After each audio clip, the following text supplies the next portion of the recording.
Muy buenas tardes. Hoy vamos a hablar un poco acerca de lo que es el paroxismo comunicativo y el uso de los nuevos lenguajes en las redes sociales virtuales. Para esto nos hemos basado en dos textos que se llaman Más allá del hipertexto y el otro se llama Pedagogía e hipertexto. Vamos a analizar como los principales puntos de cada texto y hacemos un análisis respectivo en lo que nos compete como maestros en formación en el campo educativo. En el texto que se llama Más allá del hipertexto, nos hablan de un primer punto que son la razón y la tecnología y nos dicen que cumplidas ciertas condiciones puede convertirse en agentes de democratización. Es importante entender esta palabra democratización porque es importante saber cómo lo comprende el texto. Y nos hablan de 5 reglas que básicamente se resumen en que todo sujeto tiene derecho a participar en estos espacios virtuales, pero a su vez tiene el deber de respetar las participaciones y opiniones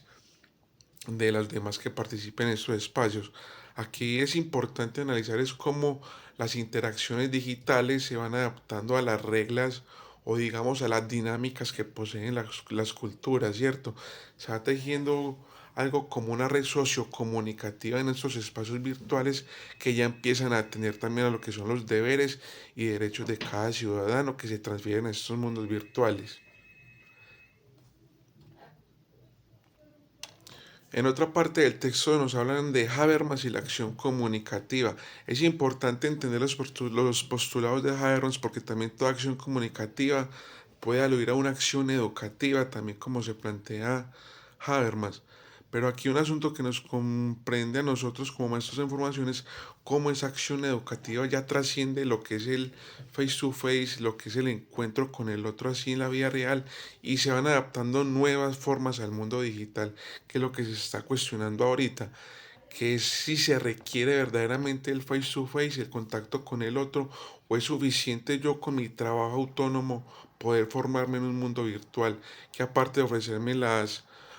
facilidades de comunicarme con el otro, me ofrece ya un mundo de posibilidades para yo educarme. Es como una de las tensiones principales que podemos analizar ahora debido a que la educación virtual, pese a que en un tiempo favoreció a los seres humanos por toda la coyuntura que hubo por la pandemia, ahorita se está colocando en tela de juicio porque es como se está negando el espacio del encuentro con el otro. Es importante entender que en todo encuentro educativo el rostro del otro me demanda y son aspectos que la virtualidad, digamos, está opacando o negando muchas veces porque el encuentro con el otro siempre va a ser indispensable en cualquier acto educativo. La virtualidad siempre se ha presentado como un aspecto importante, digamos, para las precariedades que se presenten algunas veces para personas que no pueden acceder a una educación que posibilite el encuentro con el otro, pero en muchas veces pues, esta virtualidad puede entenderse como un paroxismo comunicativo, un exceso en las formas de comunicación que, digamos, en estos tiempos favorece a lo que el sistema propone, que es la individualidad con el otro, pues no tanto el encuentro colectivo, sino que promueve el sistema que su desarrollo personal y educativo sea individual. Siguiendo como un hilo conductor, hay un aspecto relevante en el texto que nos dice, según Lyotard, la tecnología actual, en especial la informática, es una especie de totalitarismo. Esto implica una contradicción con el propósito democrático o con el hipertexto. Aquí podríamos decir que la tecnología se presenta es como un método de homogenización, lo que decíamos un poco, y principalmente atiende aspectos de la globalización. Podemos entender que ya se extiende mucho el concepto de multiculturalismo. Lo que pasa es que estas dinámicas globales exigen que los sujetos se adapten como a una sola identidad en el mundo. Por eso podemos escuchar los términos de ciudades cosmopolitan que aceptan como características de diversidades culturales de diversos países. Entonces, esa es precisamente aquí la tensión, porque estos espacios se encargan como de chocar con las tradiciones que hay con algunos países, digamos como Perú que es tan conservador, algunas partes de Colombia, precisamente Antioquia, que suele ser conservadora, el eje cafetero, y son dinámicas que chocan como con esas nuevas tendencias globales. Y aquí en el texto también se nos habla de algo muy interesante que son los espacios culturales lisos y los espacios culturales estriados. Es que debemos entender que la cultura es porosa precisamente, ella tiene sus partes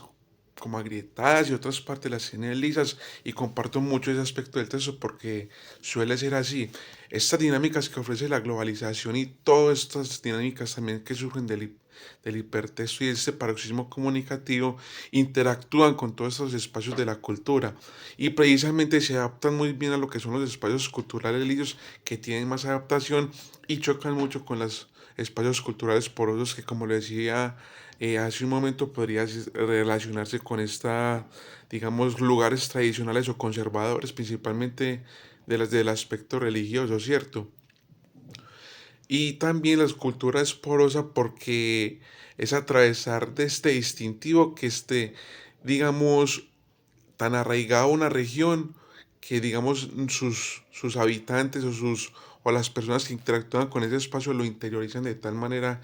que al llegar otras formas de entender el mundo, de vivirlo, otras, digamos, perspectivas o cosmogonías que les son ajenos, es donde están estos choques. Entonces es lo poroso de la cultura, que así como encuentra espacios donde se puede adaptar, digamos que la comida es un espacio, digamos, muy interesante que hace parte de otra conversación, pero que la comida también se convierte como un espacio donde la cultura puede adaptarse. Un ejemplo es como los antioqueños adaptamos todo lo que vemos de afuera a nuestros platos.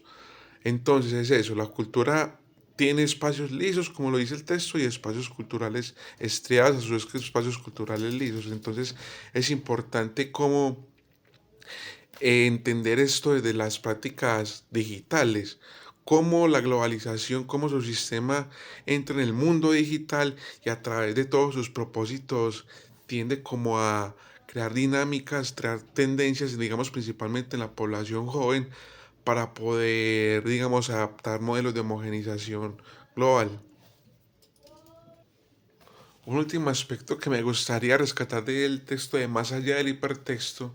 es que aquí nos dice, el hipertexto facilita la construcción de un espacio discursivo que empieza a configurar un espacio cultural liso, que empieza a dinamizarse en la sociedad como un rizoma. Entendemos el rizoma como esa red que se va extendiendo, ¿cierto? A través de, o todo va conectado a una sola unidad y se va extendiendo y extendiendo y así se empieza a configurar, digamos, los aspectos más relevantes que ofrece este espacio discursivo, que se instala precisamente en un espacio cultural liso, que era lo que estábamos hablando un poco, y son esas nuevas tendencias, estos espacios discursivos por medio de las nuevas tendencias, comunicación, educación, principalmente lo que se quiera comunicar, y un ejemplo de esto es, por ejemplo, lo que ha facilitado el espacio discursivo, digamos, para las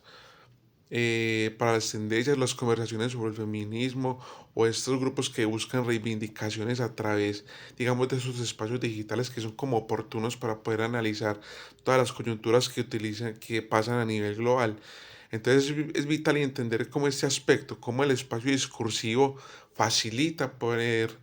digamos, poner evidencia o advertir también las nuevas dinámicas que se extienden al nivel global, ¿cierto? Que procuran por un sujeto que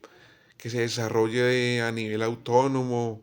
como lo decía hace un poco allá, un poco atrás, que no tanto la colectividad, sino la individualidad como proceso de superación. Entonces hay que tener cuidado con esas tendencias. Si bien el hipertexto ayuda como a desarrollar formas de comunicación que muchas veces nos puede beneficiar con la ayuda de la tecnología, también hay tendencias o formas dinámicas